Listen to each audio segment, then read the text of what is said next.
Welcome to the Peace Corner podcast. This series is brought together by GPAC, UNOY and CSPPS. Each episode will bring to you a different peace builder and their personal story.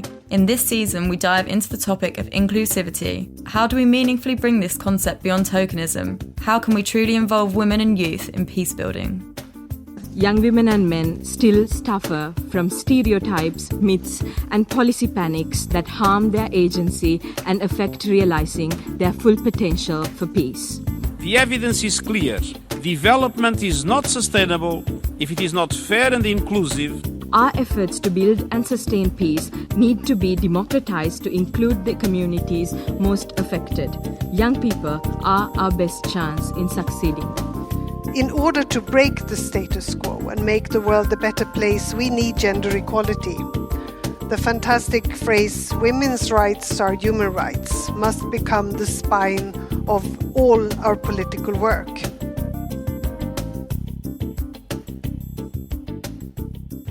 Hello everyone, welcome to the Peace Corner podcast. Today, we're going to welcome Catalina Salazar, and we will discuss a very interesting topic and dive into how hip-hop is a tool that promotes the culture of peace. Okay, Catalina, to get things started, we want to ask what motivated you to become a peace builder? Okay, I'll guess that I always felt really overwhelmed by social injustice and inequity in Chile because I come from a country that, even though it has the best economy in the region, it has the worst numbers in terms of inequity.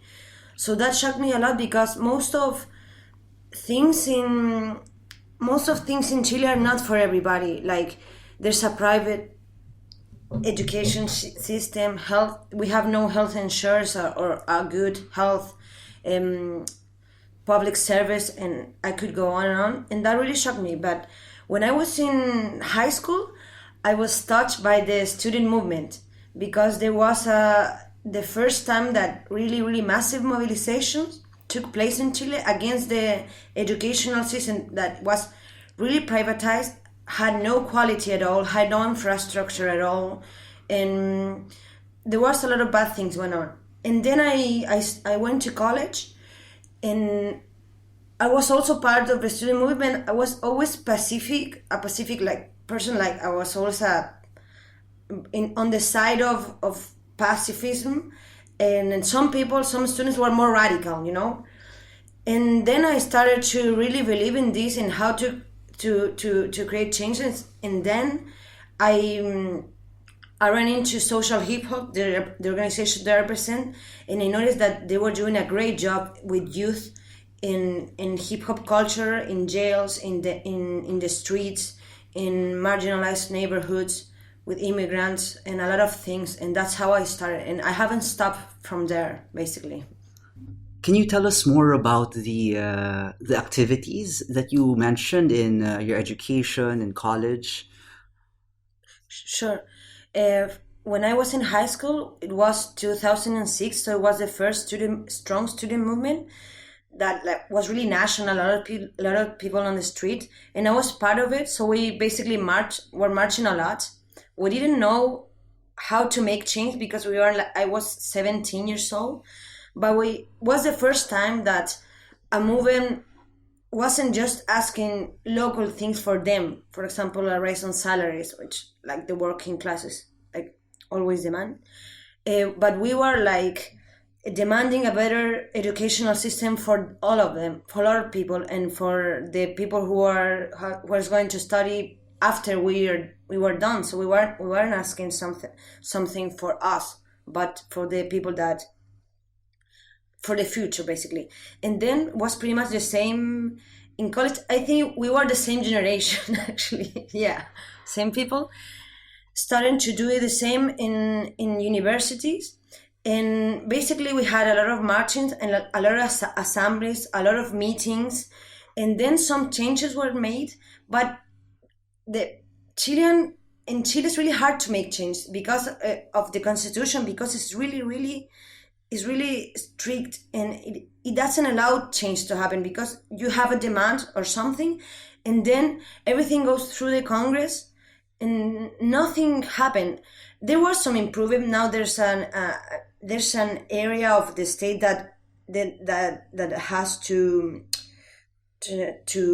check that the quality of education gets better and better, but we still not have we don't have a public quality education. We still have a public system, and with the last president, all the rights that we achieved are being gradually taken away. So it's a complex situation, because I believe that in Chile, like, if you don't go marching, if you don't do things, no one would care, and that's not supposed to be like. Democracy shouldn't be like that, Yeah. And it's really interesting that you mentioned even earlier that the social realities, the situation is what brought you to where you are, and the action needed from the students to influence this social realities. But we would like to know more and hear from you about this current situation in Chile, considering that the state of emergency has been called. Yeah, of course. Everything started with a civil disobedient action from the students, high school students, that was basically to avoid paying a subway. Then it became massive. Then they started calling the rest of people, like not students, to join them. They said, okay, now today the ticket is for free, and then also the ticket costs a lot, and we have a lot of like rises in the subway ticket, and electricity, water, and a lot of services. So people joined, but then everything starts scaling up into a social anger, and so there was a lot of frustration, and people supported that, and until like it was like a week from that, and then like they made the subway collapse, and then we had the news like, no, we have to close the subway, and people were like really supporting that. Like they were like, I don't care if I have to walk home 3 hours, because I support them, because our generation, like the grown-ups, became cowards, and I support them because they're fearless, they're so brave. But then the same night, 8 subway stations were burned, which was really weird, because it was guarded by the police, and because it's impossible for me, at least, and for I've heard some transportation engineers, that it's impossible that a single person or even a group could burn 8 stations. So this was really weird, because the police in Chile has been associated with a lot of corruption scandals. So basically, not everybody, but a lot of people doesn't trust our military or public order forces, because they usually tend to put fake evidence, they fake things. When, for example, if it has happened that if a policeman kills a man, for example, they're gonna fake everything. Then then lawyers or the law system can't actually do any investigation, because there's fake evidence. So, and then they don't go to jail. And it's really unfair, actually. I would say we have injustice. You have justice in Chile if you have money to pay for a good lawyer, but if you don't, like, politicians that steal, rich people that steals, they don't go to jail. They just pay a fee, maybe take some ethic class. So I think that was creating a lot of anger in people, a lot of frustrations, and that ended up with this huge movement. Yeah. It's interesting that you mentioned these oftentimes how there's a misconception of sorts with how the situation has escalated, leading towards the declaration of martial law, and of course during. And from a particular perspective, for example, from where we are outside of Chile, based on the news, you can sense that there is a portrayal of the youth as the ones who are instigating or with these protests, and putting the youth in bad light. Yeah. What do you think or feel as a member of the youth with how the media has portrayed you? Me, as an activist and member of the youth, I would say that always a media and a strategy from power is to criminalize the social movement. I've been living that all my whole life because, for example, before this, if we were like 400,000 people marching on the street, the media only covers those who are doing damage, public damage, those who are burning things. And I know they're doing it, but there must be when like 300 people, the most we've ever had. And they don't cover that. That's because they want to create this chaos image. So and it works because then when people watch television and they watch a student march, they say, yeah, but they're just destroying things. And I know some radical people exist there in that movement, but it's not the whole thing. And specifically, it's not the purpose of our activities. We want social justice and we want education. And that's an easy way of not taking care of our structural problems, I would say. And regarding to this movement specifically, the things got really violent when the military was on the street, because that created a lot of chaos, a lot of fear in people, and people were angry. And with the military on the street, that sort of made the Pinochet dictatorship ghost to live again. So people was really rebellious. But besides that, this generation has no fear of militaries. So I think that the answer from the government was really worst. And then the government says on television, national television, that we are in a war against a big enemy, something like that. I don't know specifically what he said. And by doing that, everything got even worse. And they always focus on crime, on robbery, on everything. And that is true. But I also want to say that there are also a lot of recordings in which the police have created, like, have robbed supermarkets. They don't protect people. They protect more some other like private property, and I don't think that's good because, and I want to say something, that this movement hasn't attacked any police from dead. There's not a policeman dead. There's not a civil against civil. We haven't killed anybody, and even the most radical people, but 20 people have died. So violence, like the biggest violence, comes from police, from the government, not from us. We're not armed. We're not using any guns, like. And most of people are, they're peacefully protesting. Yeah, and some people, of course, they're radical. That's a very interesting point that you're pointing out. This is a peaceful protest. Yeah. But I have to ask, like, seeing that the situation is escalating nonetheless, what fuels the youth to keep going despite undoubtedly the force, the presence of the military is growing stronger? Yeah, I would say, first of all, like, we are really united, like like never before. And this is not something related to a party or even to being from the left or the right, because we have people from the left, people from up, middle class, lower class. So we're united, and I believe that people feel for the first time they have a chance to actually doing changes. And another thing is, like, ever since I can remember, I've been marching, doing meetings. Like, I've never been aggressive to anyone, but nothing changes. And even though I'm a pacifist, I understand that people get tired because they believe we're supposed to be in democracy, but nothing changes. And that's been like this since like 30 years. And but what keeps us going is that we have a lot of energy, and we want to win and want social justice, because one of the main reasons for this protest is the retirement funds. And for example, it's really hard to see someone like who was a teacher begging on the street because they can't afford to have a decent life. So that's what is behind us, And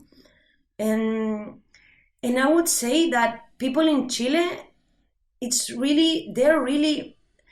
there's a social intelligence, like being able to answer, like, if the government says you're being aggressive, okay, let's do the peace. Like, if they say they're just a bunch of people, everybody will go on the street. And then we've had a lot of talking, because that also doesn't appear on television. We've had a lot of local talking, a lot of forums in the street, because people want to talk, people want to reunite, people want to have this communitarian system. And in a lot of places, we've been facing militaries, like having tea on the street, like telling them, I don't care if you shoot me. I'm still gonna be on the street, because that was a right that we won with democracy. So we can just, and what they wanted to do is that they wanted to have the militaries on street, so they don't want because they didn't want people protesting. That's the thing, you know. And they thought they were doing it, and they couldn't care less. People was dancing on the street in front of the military. It was like even funny, you know. And that's what keeps me going. That this is a fair struggle. This is for justice, not for some selfish or little thing, you know. And do you think these mobilizations, these actions, among other things, I'd like to know how else you think the youth positively contribute towards participating in political change? I would say youth doesn't participate a lot in politics because they don't believe that you can actually make any changes, even though in the last 10 years there's a left party that is called Frente Amplio, White Front, and they're really youth led. They're really and they've been really supportive to this. They even confront militaries and everything. But besides that, there's not a lot of participation. But there's a lot of activism. For example, there's a lot of cultural groups, cultural organizations, a lot of people is fighting against the retirement funds in order to have a better retirement fund. There's a lot of environmental things in Chile because water in Chile was sold by Pinochet's regime, so you have to buy water rights. So this ended up with, like, for example, we have places in Chile that people has no water. They have to have water delivered by a truck. But then you see, and there's a huge avocado plantaciones, like avocado fields. So we say, like, how come an avocado have more rights than a person, you know? Like, it's painful, but it's actually funny, you know? So, yeah, I would say that, actually. So what you're saying, tell me if I'm getting here, that when you're giving a clear distinction between, let's say, loosely using the term politics or political change, and what you're saying is the student movement, the actions are for particular policy changes when it comes to income, when it comes to services, and that's what the youth are focusing on, these concrete changes in society. And can you help us better understand how your organization helps in this youth movement to positively engage in society? Because it's very interesting. How does hip hop make an impact? I would say that hip hop has always, and I don't know why, I ask to myself every day, like, hip hop is really powerful because it's everywhere, and it's especially in violent places, creating a non-violent culture. And I would say that it's because it's free to rapping, it's free to singing, to doing breakdance. But another thing is, like, it's a really powerful way of expression. And most of times when rappers are singing, they sing about social injustice in their context. So it's a really healthy way to express the violence that you live.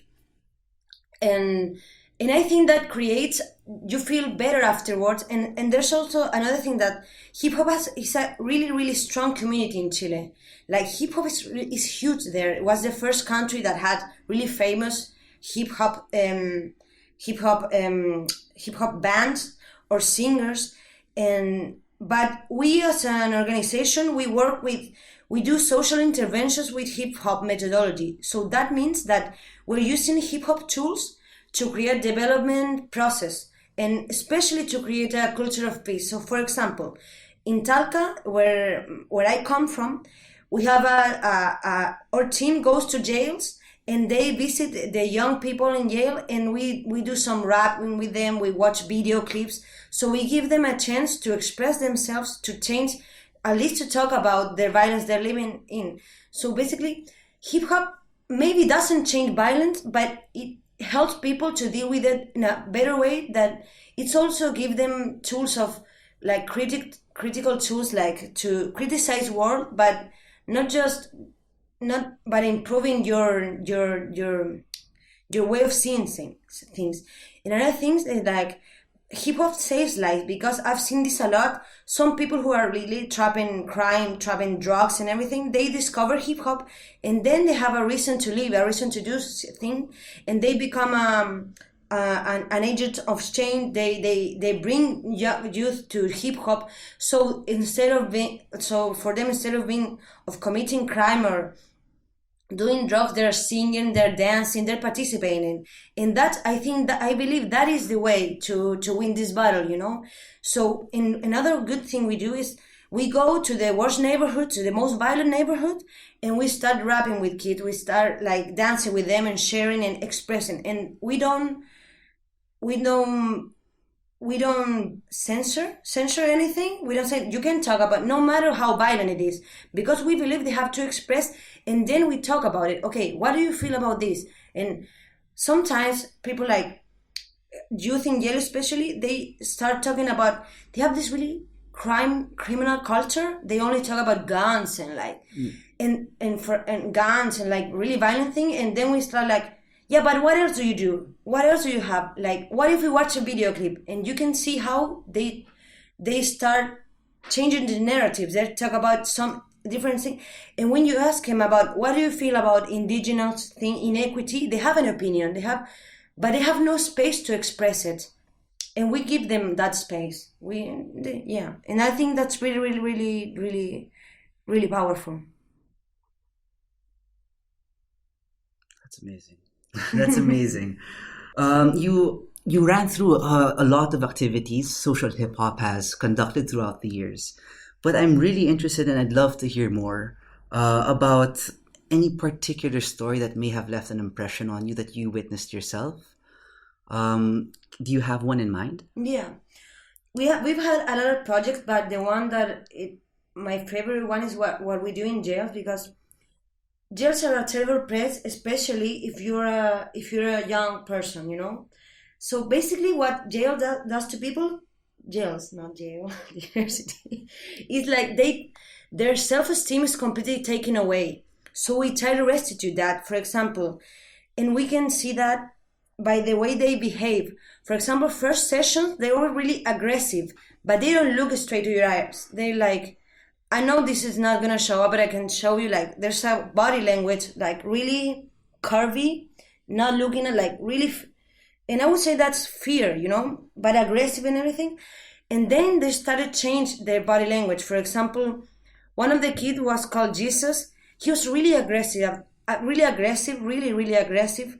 He was, like, yelling all the time. He didn't want to leave, but then he started singing, and we start to improve his self-esteem. Like, you can do it. And now he's a rap singer in jail. He presenting himself. He's singing in front of all the people, like the jail police, like the principal, like some deputies, and they were amazed, you know. And they see differently. They have a better self-esteem, a better image of them. And actually, a lot of them starting to ask him for a dictionary. Can you imagine a policeman, like, when we were passing, like, we're like, what do you have here? Because we were checked, like, every time you get in, a dictionary. And he was like, why are you getting a dictionary? What do you have there, you know? Are you hiding something? And we're like, no, they asked for it. And we wanted to bring a dictionary because they want to improve their lyrics. So that's the way we teach. We don't teach. Imagine if I start working with them and say, like, okay, today we're learning about the dictionary. They're not gonna give me any attention, you know. But then if we work with them, with their talents, if we like improve their self-esteem and create, this is really important, to create an interest. Always, especially with youth, you have to create their interest. If they're interested, they're gonna learn anything because it's fun, you know. Like, if I'm playing a video game, I'm gonna try to find the way. I'm gonna try to learn it. I'm gonna try to, because I'm interested. If I'm not interested, nothing would happen. And especially because youth is a moment where you're really rebellious. You wanna change things. You don't wanna receive orders. You wanna create things, and that's the most powerful thing, you know. I always tell them that keep being rebellious, but fight for good things, you know, for other people, not just selfish causes.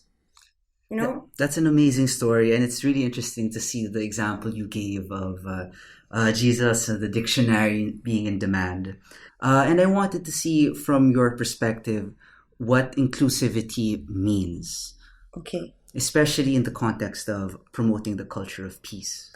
For me, inclusivity means to listen to everybody, because I get the feeling that social world, some people never feel they fit into something, you know? Some people are really always left outside of educational system, outside of social life, outside of the of cities, you know?